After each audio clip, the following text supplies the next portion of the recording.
मैं आपको बता दूं, बड़ी अहम गुफ्तगू है ये, मेरी तवज्जो के साथ सुने। बल्कि जिन लोगों ने सुन लिया है उस पर अमल करें, और जिन्होंने नहीं सुना है, जिन्होंने नहीं सुन पाए, जिन्होंने सुन लिया वो अमल करें, और जो उनके भाई नहीं सुन पाए उनको शेयर करें। ये मेरी गुफ्तगू बहुत अहम है। किन किन से निकाह हो सकता है, किन किन से हम शादियां कर सकते हैं। आज ये बड़ा गड़बड़ चल रहा है। जिनसे शादी हो सकती है उनसे डर रहा, नहीं कर पा रहा, और जिनसे नहीं हो सकती है, हराम है शादी, निकाह हराम है, उससे शादी कर ले रहा, उससे निकाह कर ले रहा। ये बहुत गड़बड़ी आज हमारे मुआशरे में चल रही है, और इस गड़बड़ी का खामियाजा हम यूं उठा रहे हैं कि हमारी नस्लें बर्बाद हो रही हैं, हमारी नस्लें तबाह हो रही हैं। तो मैं चंद मिनट के अंदर आपको बहुत मोटी मोटी सी बातों में, जुमलों में ये बता दूंगा कि किन किन से हम निकाह कर सकते हैं और किन किन से निकाह हम नहीं कर सकते। ये बहुत जरूरी है, इसको मालूमात जो है आपके इल्म में ये होना चाहिए, इसकी मालूमात आपको होना चाहिए।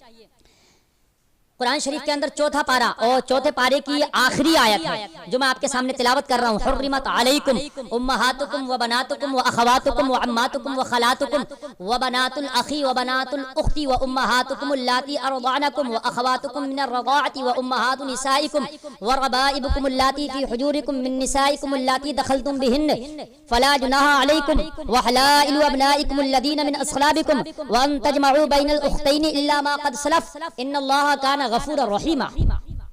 ये आपको इस आयत के ज़िम्न में, इसके तहत मैं सब आपको बताऊंगा कि किन किन से आप निकाह कर सकते हैं। अल्लाह ताला कुरान में फरमाता है, अल्लाह ने हराम किया है तुम्हारी माओ को तुम्हारे लिए। क्या हराम की गई? माएं। मां से निकाह नहीं हो सकता। बहन भी हराम है, बहन से निकाह नहीं हो सकता। बहन से मुराद यहां सगी बहन मुराद है, चचेरी बहन मुराद नहीं, फूफीजाद बहन मुराद नहीं, तैरी बहन मुराद नहीं, खालजाद बहन मुराद नहीं, सगी बहन। सगी बहन से निकाह नहीं हो सकता। माँ, सगी बहन, खाला, इससे भी निकाह नहीं हो सकता। फूफी, इससे निकाह नहीं हो सकता।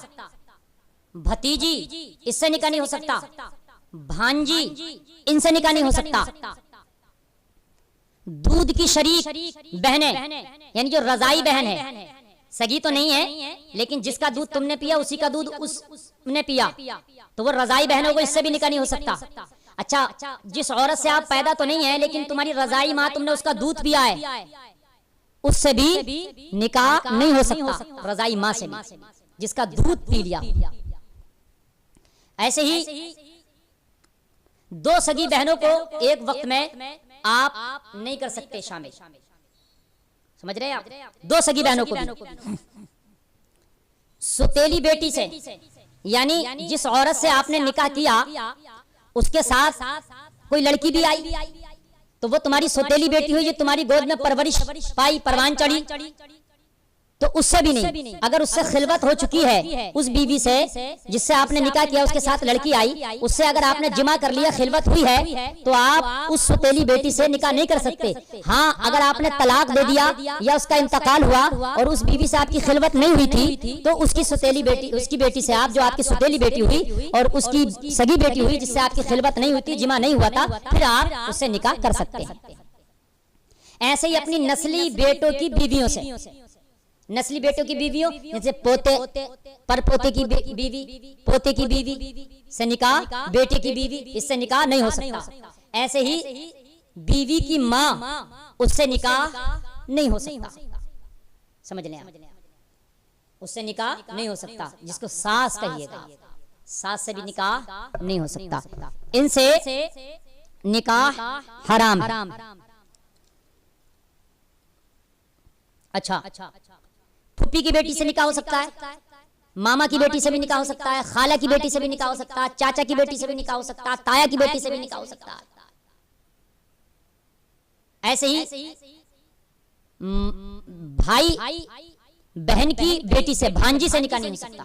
मामा और भांजी का, जैसे भतीजी से नहीं हो सकता निकाह, ऐसे ही भांजी से भी निकाह नहीं हो सकता। अच्छा, दो बहनों को एक साथ में जमा करके उनसे निकाह करना चाहे नहीं हो सकता, लेकिन एक बहन का इंतकाल हो गया, उसके बाद उसकी दूसरी बहन से अगर निकाह करना चाहे तो हर्ज नहीं, निकाह हो सकता। भाई का इंतकाल हो गया तो भाई की बीवी से भी निकाह हो सकता है, हलाल। जैसे अपनी साली से निकाह हो सकता है बीवी के मरने के बाद, इंतकाल के बाद। या तलाक के बाद, ऐसे ही भाई के इंतकाल के बाद भाई की बीवी से भी निकाह हो सकता है। ये थी वो कि जिनसे हमारा निकाह हो सकता था। बहुत से लोग सोचते हैं कि फुप्पी की बेटी से निकाह नहीं हो सकता, मामा की बेटी से हो सकता, लेकिन फुप्पी की बेटी से नहीं हो सकता। जैसे मामा की बेटी से निकाह हो सकता है, वैसे ही फुप्पी की बेटी से भी निकाह हो सकता है। कान खोल के सुन ले। बहुत से लोग सोचते हैं उल्टा पानी चल रहा है, ये सीधा पानी। उल्टा पानी है, सीधा पानी कुछ नहीं है। जो शरीयत ने जायज़ करार दिया है वो जायज़ है, जिसको नाजायज़ करार दिया है वो नाजायज़ है। हमारे और आपके कहने से ये कुछ नहीं होगा। ये वो औरतें थी जिनसे हमारा निकाह हो सकता था, और जिनसे नहीं हो सकता है वो मैंने आपको बताई। इनके अलावा बाकी सब से निकाह हो सकता है। निकाह में उम्र की भी कोई कैद नहीं है कि लड़का लड़की बराबर उम्र हो, लड़का लड़की कम और ज़्यादा उम्र के भी हो तब भी निकाह हो सकता है, इसमें कोई कैद नहीं है। लेकिन जोड़ी मिलाने वालों को चाहिए कि वो ठीक तरीके से जोड़ी मिलाने की कोशिश करें। अल्लाह ताला हमें शरीयत पर अमल की तौफीक अता फरमाए।